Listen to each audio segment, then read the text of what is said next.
10 € offerts. Et votre premier pari remboursé en cash. Avec le lien en description et le code promo JDR10.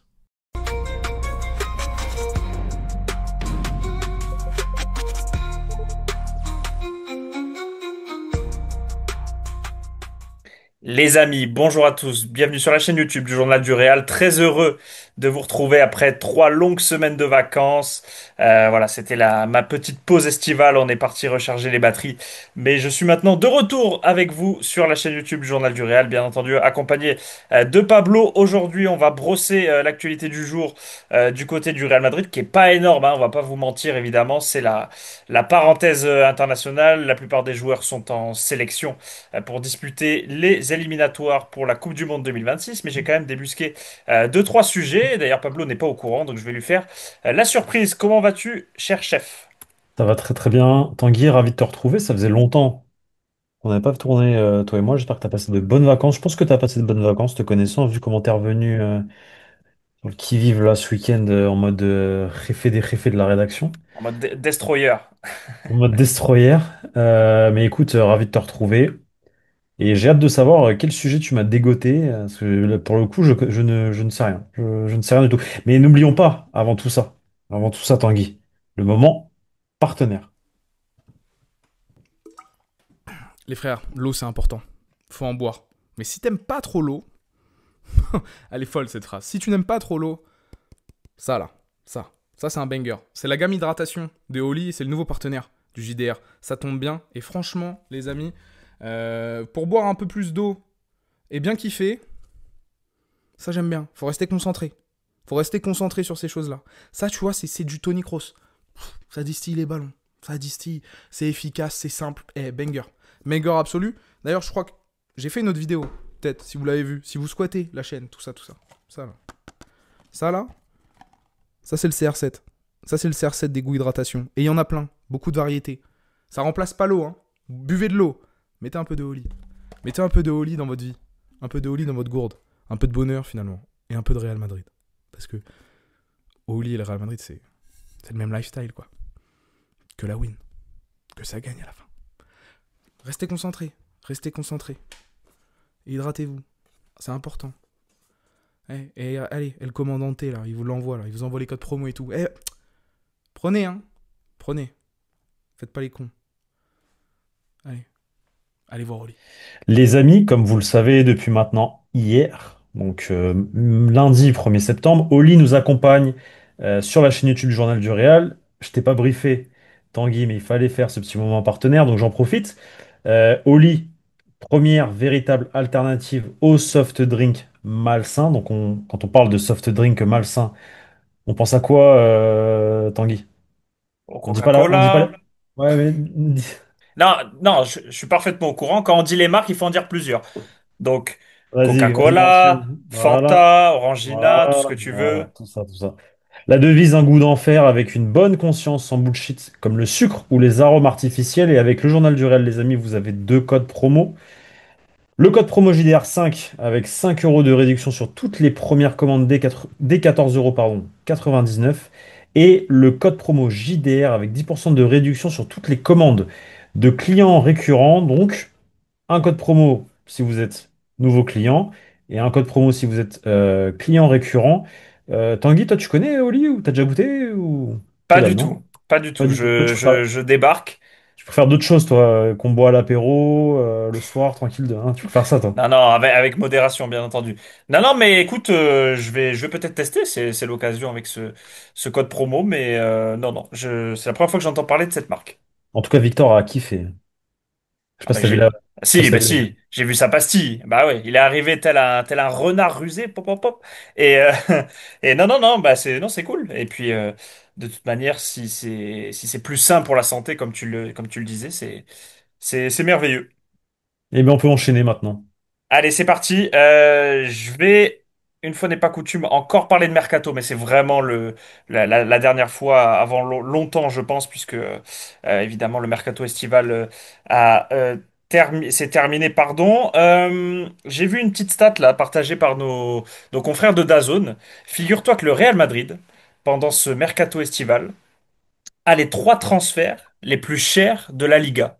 c'est pas dingue ça, Non? avec évidemment Dinush Sen, avec Alvaro Carreras et avec Franco Mastantuono, pour un total de 160 millions d'euros à peu près. Et ensuite vient, 160 millions d'euros. bah écoute, 110. Oui, c'est ça, c'est à peu près ça. Les Mais il trois le compte. joueurs. Vas-y, combien Carreras? Carreras, il compte 50. Ok. Mastantuono? Mastantuono 45 et Houchen avec toutes les taxes, etc. 62,5 parce qu'on sait que pour un club de première ligue, il y a Mhm. ce qu'ils appellent des compensation fees. Enfin bref. Ok, ok. Donc voilà et ensuite arrive Baena, Mikotadze, etc.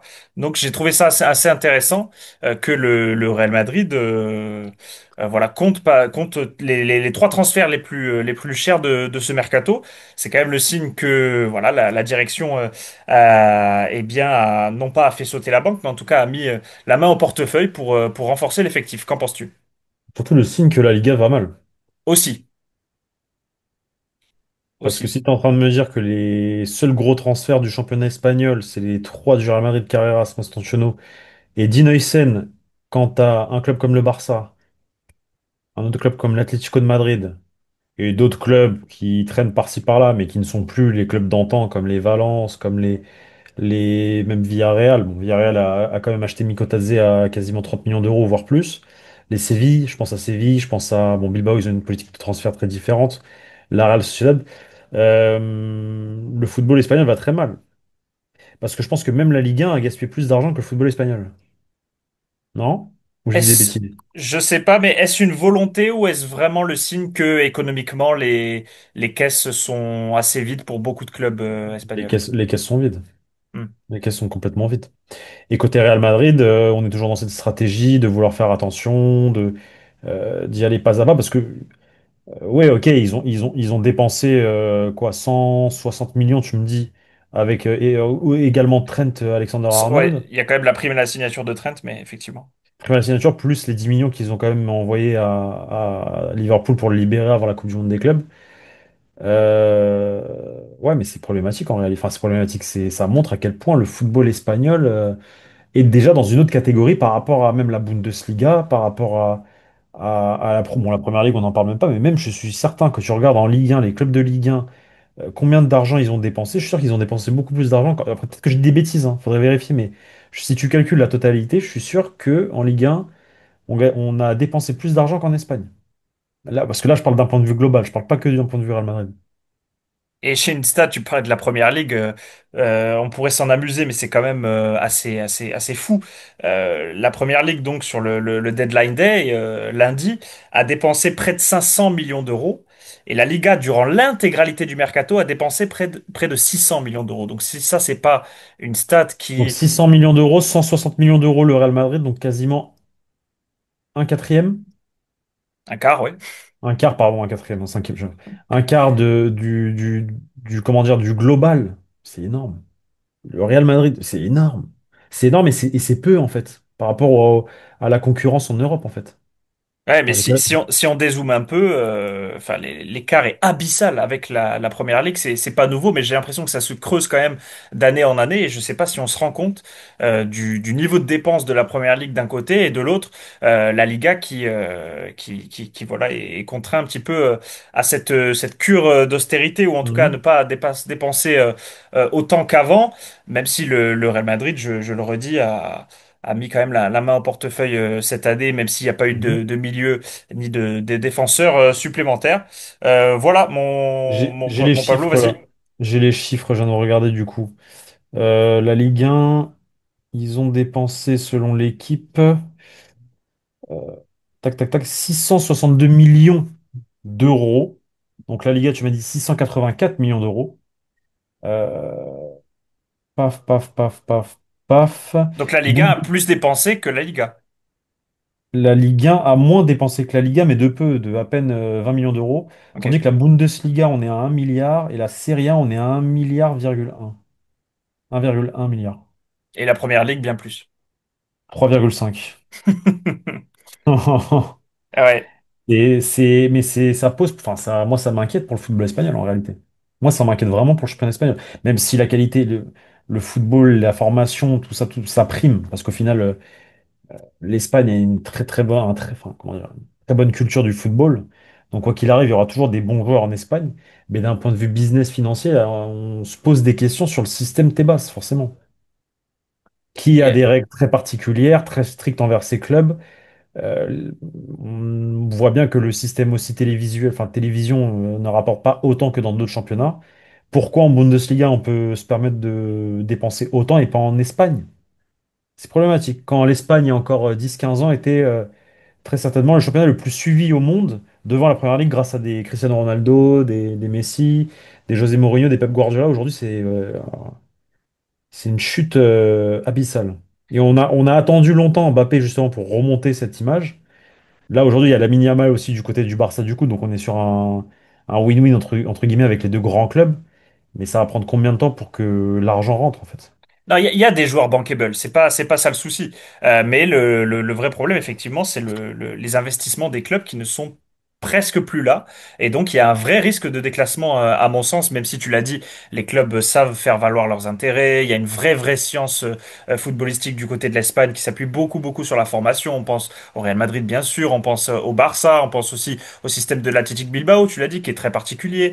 Donc, ça veut pas nécessairement dire que le niveau va baisser à court terme, mais c'est plutôt à moyen long terme qu'il faut se projeter, puisque une équipe comme Liverpool, évidemment c'est l'exemple extrême, mais là elle s'est extrêmement bien renforcée, et donc elle pourrait être peut-être compétitive sur 2, 3, 4 ans maintenant sans problème, surtout vu l'âge des joueurs recrutés.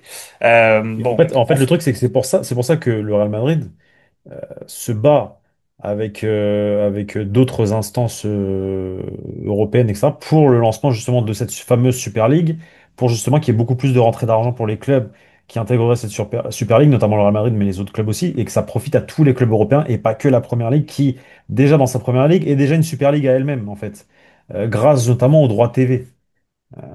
Et voilà, donc l'un des intérêts aussi de la création de la Super League et de ceux qui veulent créer ce championnat, en tout cas ouais, cette ligue fermée, entre guillemets fermée, parce que bon, il y a un nouveau système, une nouvelle proposition en tout cas, c'est surtout les rentrées d'argent, je crois que c'est multiplié par 3 ou 4 par rapport à ce que tu pourrais gagner en Ligue des Champions, pour les clubs qui intégreraient cette ligue, en tout cas la Ligue A, la Ligue 1 quoi, de la Super League.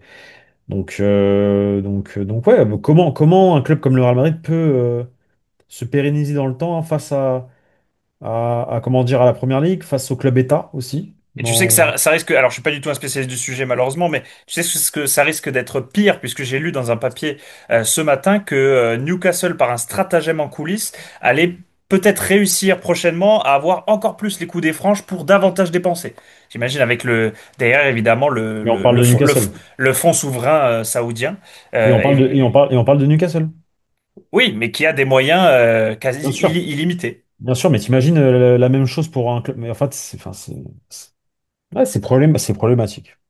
Et je pense, pour le moment, ça tient parce que le Real Madrid a comment dire, travaille sur des clés, notamment le Bernabéu, tout ce qui est le merchandising autour du Bernabéu, la vente de jeunes, le fait de cette stratégie d'aller chercher des joueurs libres, du coup, parce qu'ils peuvent pas concurrencer la Première Ligue finalement. Donc pourquoi on n'achète pas Konaté cet été à 50 millions? Parce qu'on n'a pas les fonds.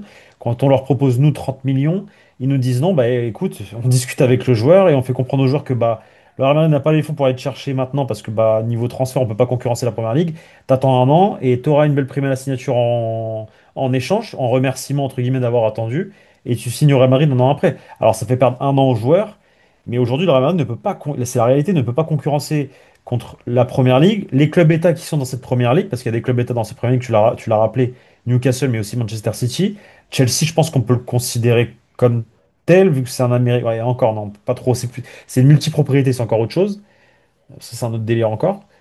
Le PSG, etc. C'est compliqué. C'est compliqué. On vit dans une époque du football où les clubs historiques, les Bayern, les Barça, les Real, les AC Milan, les Inter. Bon, l'Inter et encore l'Inter, ils ont des fonds, mais voilà.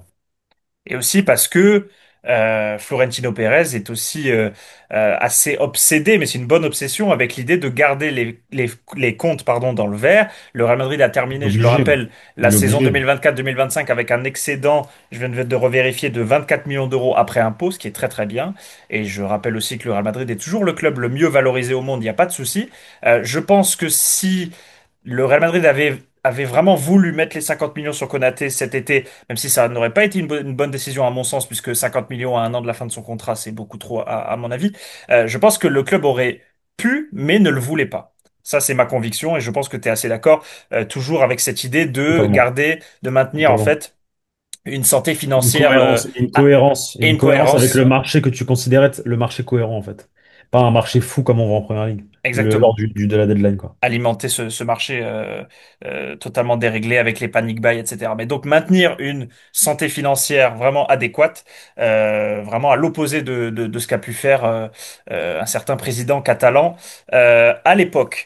On referme ce chapitre mercato. Alors, je vais quand même vous reparler de mercato dans le deuxième volet de cette vidéo, mais vous allez voir, il y a plusieurs sujets connexes. Je vais revenir sur l'interview donnée à la Cadena Copé par Dani Carvajal ce lundi soir où il a dit plein de petites choses intéressantes et notamment il a parlé de Rodri. Donc ça va relancer les spéculations Mhm. autour du milieu espagnol. Qu'a-t-il dit notre cher Dani Carvajal? Il a dit, j'espère que Rodri signera au Real Madrid dans le futur. C'est un très grand joueur. Euh, Ça relance, je l'ai dit, les spéculations autour de Rodri. On sait que voilà, le Real Madrid l'a plus ou moins dans le viseur. En tout cas, il intéresse pas mal le club espagnol. Maintenant, il y a une donnée quand même physique. C'est la fragilité physique de Rodri qui a encore rechuté. En tout cas, il est de nouveau blessé. On sait aussi qu'il a un contrat jusqu'en 2027. Donc, la question se posera peut-être de passer à l'offensive en 2026 avec un prix tout à fait intéressant.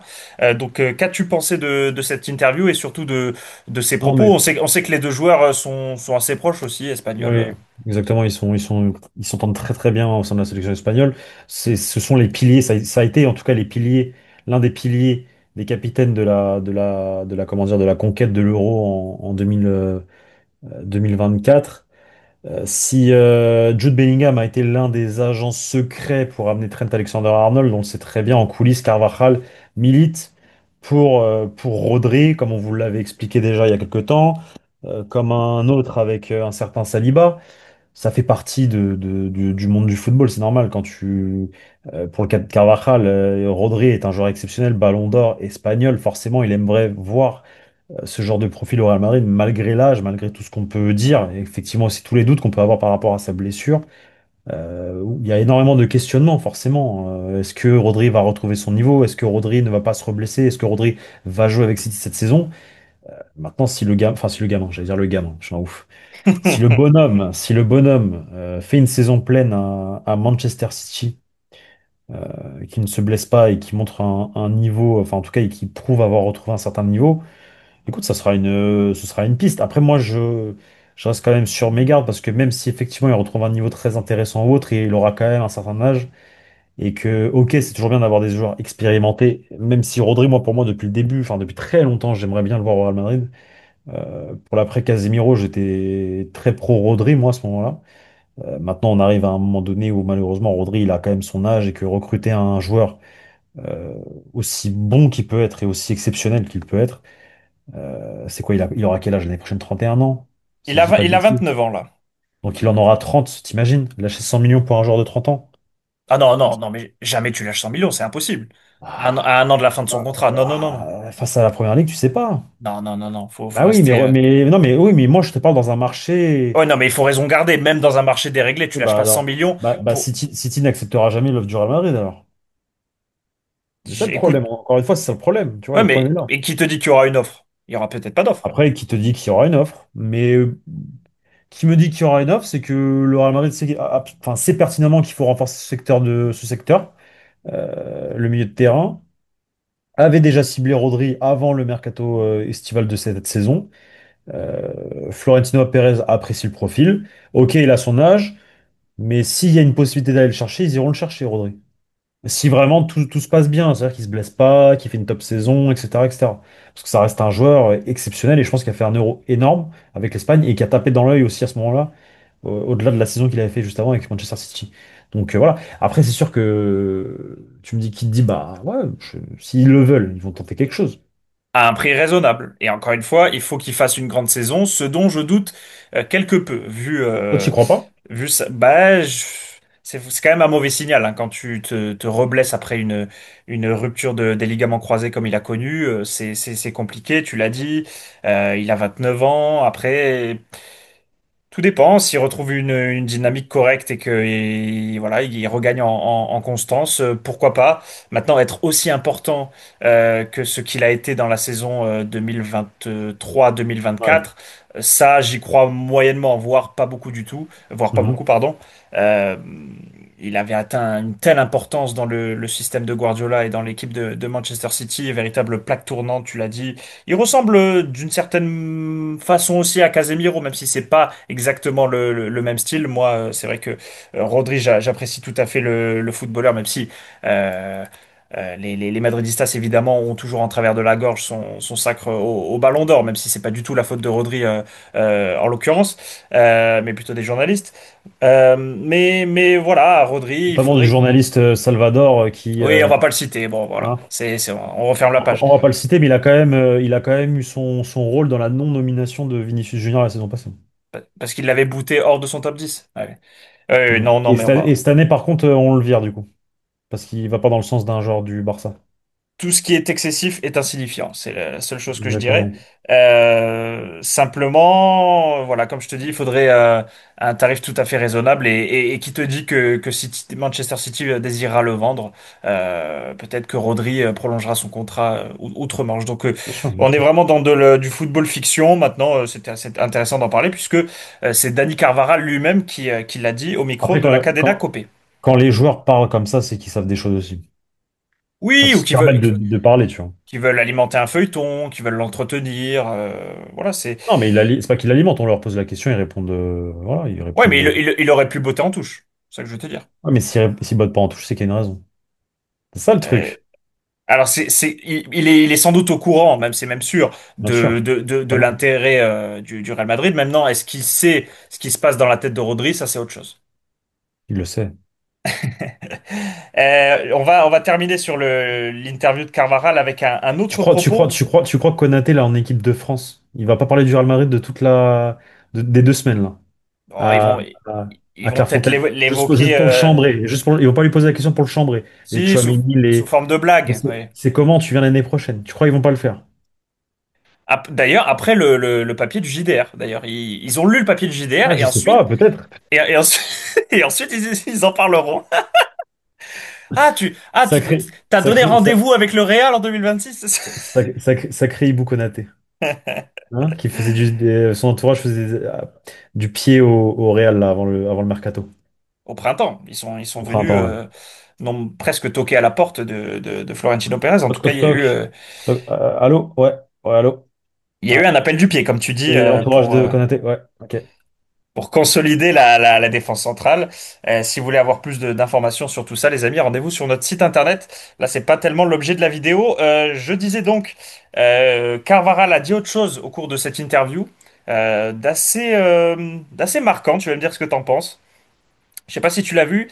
Il a indiqué à la Cadena Copé que, eh bien, il prendrait sa retraite à la fin de cette saison. Carvajal? Carvajal, oui, oui, il a dit ça. Si, il y a un si quand même.